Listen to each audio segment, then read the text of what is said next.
बहुत पुरानी बात है। एक नगर में एक पति पत्नी रहा करते थे, जिनके 7 बच्चे थे। पिता किसान था और खेती करता था, जबकि माँ घर में रहती और घर और बच्चों की देख रेख करती। एक बार बहुत भयंकर अकाल पड़ा, तो सब लोग भूख से मरने लगे। रात को बच्चे तो सो जाते, लेकिन पति पत्नी बेचारे चिंता के मारे सो नहीं पाते। पति कहता, अब तो जिंदगी दूभर हो गई है। अपने बच्चों को भूखा रहते देखकर मेरा तो दिल रोता है। उसकी पत्नी जवाब देती, तुम ठीक कह रहे हो, लेकिन अब क्या करें। एक दिन पति बोला, कल जब मैं लकड़ियां काटने जंगल जाऊंगा, तो मैं उन्हें अपने साथ ले जाऊंगा और उन्हें वहीं पर छोड़ आऊंगा। उन सबको तिल तिल करके मरते देखने की बजाय तो अच्छा है मैं उनको एक साथ ही खो दूं। थोड़ा धीरे बोलो, कहीं वे हमारी बातें ना सुन लें, पत्नी ने कहा। तुम चिंता नहीं करो, वे बहुत गहरी नींद में सोए हैं, पति ने कहा। पर उनमें से उनका सबसे छोटा बेटा सब कुछ सुन रहा था। सुबह जब वे सब सोकर उठे तो उनकी माँ ने उन्हें बुलाया और उन सबको तैयार करके आंखों में आंसू भर के प्यार करके बोली, अच्छा बच्चों जाओ, आज तुम लोग अपने पिता के साथ काम पर जा रहे हो। और वे सब अपने पिता के साथ चल दिए। रास्ते में छोटे लड़के ने बहुत सारे सफ़ेद पत्थर उठा लिए और उनको अपनी जेब में रख लिया। जब वे सड़क छोड़कर जंगल में घुसे, तो अपने पिता की बात को ध्यान में रखते हुए छोटे लड़के ने हर कदम पर एक एक पत्थर नीचे डालना शुरू कर दिया, ताकि उसे घर वापस आने का रास्ता याद रह सके। वे लोग किस रास्ते से जंगल आए थे। जब वे बीच जंगल में पहुंच गए तो उनके पिता ने बच्चों से कहा, तुम सब यहीं खेलो, मैं अभी आता हूँ। पर वहाँ से जाने के बाद वह जंगल में नहीं लौटा। आधी रात हो गई। जब बच्चों ने अपने पिता को नहीं देखा, तो वे रोने लगे, चिल्लाने लगे। छोटे भाई ने ढांढस बंधाया, तुम लोग क्यों रोते हो, मैं तुम लोगों को घर लेकर जाऊंगा, बिल्कुल चिंता नहीं करो। अच्छा अच्छा, पर अब हम क्या करें, सबने कहा। वह बोला, अभी तुम लोग ऐसा करो कि मेरे साथ साथ चलो, मैं तुम लोगों को घर ले चलता हूँ। ऐसा कहकर उसने अपने गिराए हुए पत्थरों को ढूंढा और उनके पीछे चलते चलते वे सब अपने घर वापस आ गए। उनकी माँ उनको देखकर बहुत खुश हुई, लेकिन आश्चर्य से बोली, तुम लोग घर कैसे वापस आए। सब बड़े बच्चों ने कहा, छोटे भाई ने हम सबको रास्ता दिखाया माँ, और हम घर वापस आ गए।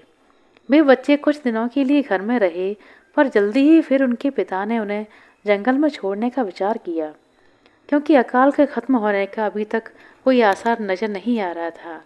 उनकी माँ ने 7 रोटियां खरीदने के लिए घर की हर चीज़ बेच दी।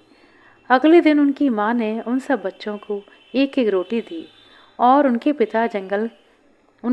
उनके पिता के साथ जंगल भेज दिया। सब बच्चों ने तो अपनी रोटी खा ली, पर छोटे लड़के ने नहीं खाई। उसने उसके छोटे छोटे टुकड़े किए और अपनी जेब में रख लिए। इस बार उनका पिता छोटे बेटे के पीछे पीछे चल रहा था। वह यह देखता चल रहा था कि अब की बार कहीं वह सफ़ेद पत्थर तो नहीं फेंक रहा। पर इस बार छोटे लड़के ने पत्थर तो नहीं फेंके। उसने अपनी जेब में अपनी रोटी के जो टुकड़े करके रखे थे, जब वह जंगल में घुसे तो वह उन्हें कदम कदम पर फेंकता हुआ आ रहा था। जब वे सब जंगल में पहुंचे तो फिर पिछली बार की तरह भी इस बार उनका पिता उनको जंगल में अकेला छोड़कर चला गया और फिर वापस नहीं आया। अंधेरा होने पर भी जब पिता नहीं आया तो सारे बच्चे रोने लगे और चिल्लाने लगे। फिर से छोटे लड़की ने एक बार कहा और ढांढस बंधाया कि वह उनको उस दिन की तरह वापस घर लेकर जाएगा। कहकर उसने अपनी फेंकी हुई रोटी के टुकड़ों को ढूंढना शुरू किया, तो वे उसे कहीं दिखाई नहीं दिए। लगता था जैसे या तो पक्षी खा गए या फिर चींटियां ले गईं, और छोटा लड़का घर का रास्ता ना ढूंढ सका। उसके भाई फिर से रोने लगे। अचानक वह बोला, ठहरो। कहकर वह एक गिलहरी की तरह एक ऊंचे पेड़ की सबसे ऊंची वाली टहनी पर चढ़ गया और चारों तरफ देखने लगा। कहीं दूर उसको एक छोटी सी रोशनी दिखाई दी।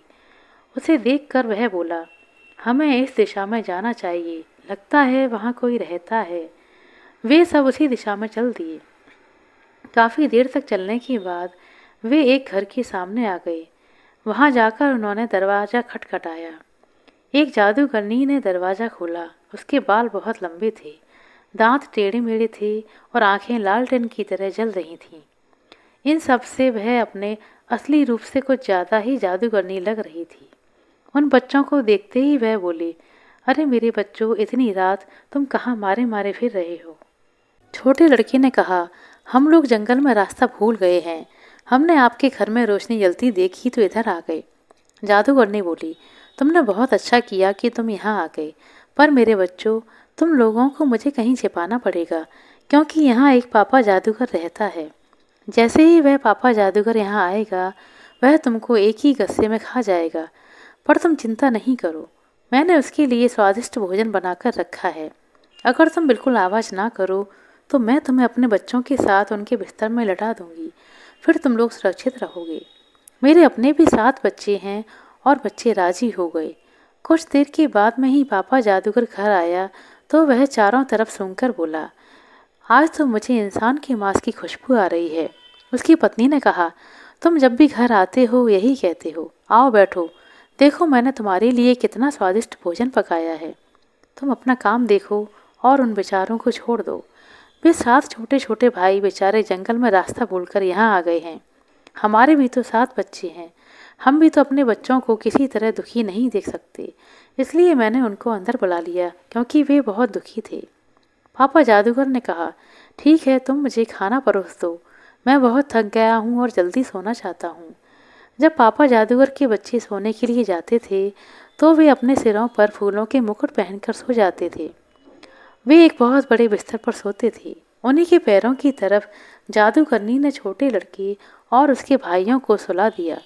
जैसे ही जादूगरनी कमरे से बाहर गई, छोटे लड़के ने सोचा कि जादूगरनी के बच्चों ने फूलों के मुकुट क्यों पहन रखे हैं। इसके पीछे जरूर कोई राज है।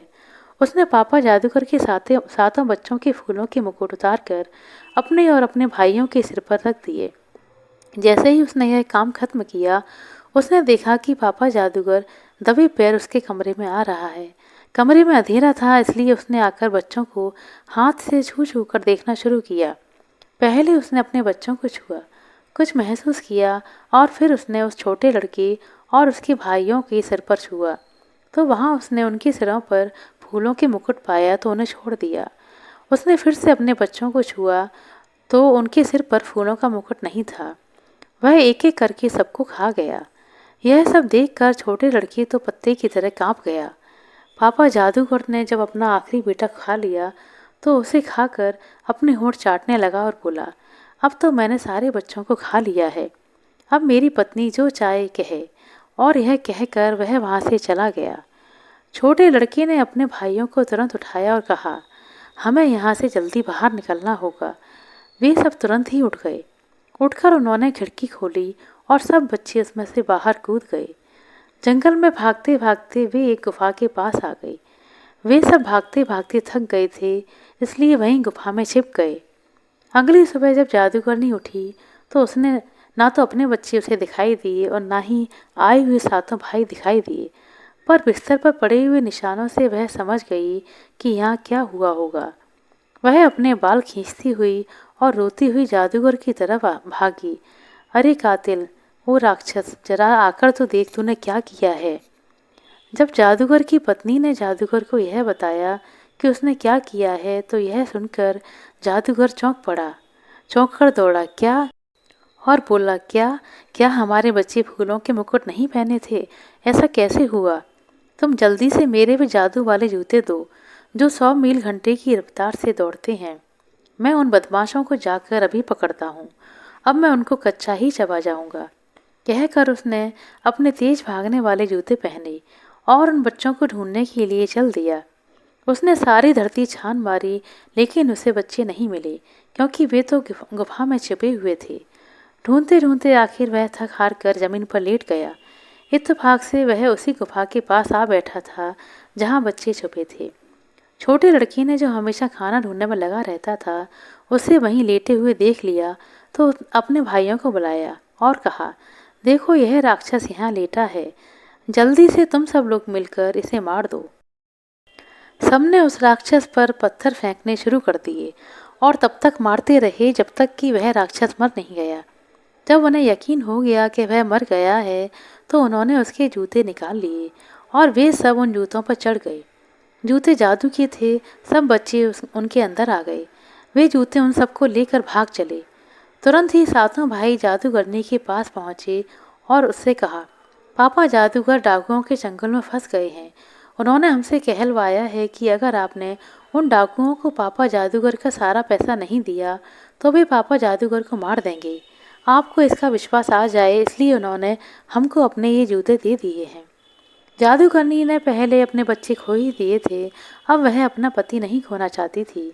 इसलिए यह सुनकर उसने तुरंत ही उस जादूगर का सारा पैसा, हीरे, सोना उन बच्चों को दे दिया और कहा, यह लो बेटा उनका सारा पैसा और जाकर उनको छुड़ाकर लेकर आओ।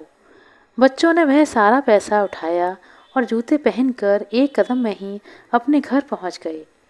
इस पैसे को पाकर वे लोग बहुत अमीर हो गए थे।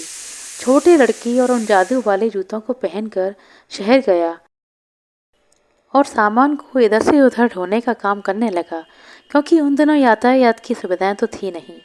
इस तरह से उस छोटे से लड़के ने अपनी अक्लमंदी और अपनी हिम्मत से अपने सारे परिवार को अमीर भी बना दिया और बचा भी लिया। आशा करते हैं दोस्तों आपको हमारे साथ सुनाई की ये छोटी सी कहानी अच्छी लगी होगी। कहानी पसंद आई हो तो इस पर लाइक कर दें, शेयर कर दें। चैनल पर नए हैं तो सब्सक्राइब कर लें। अपना कीमती समय देने के लिए बहुत बहुत धन्यवाद। मिलते हैं अगले वीडियो में, तब तक के लिए नमस्कार।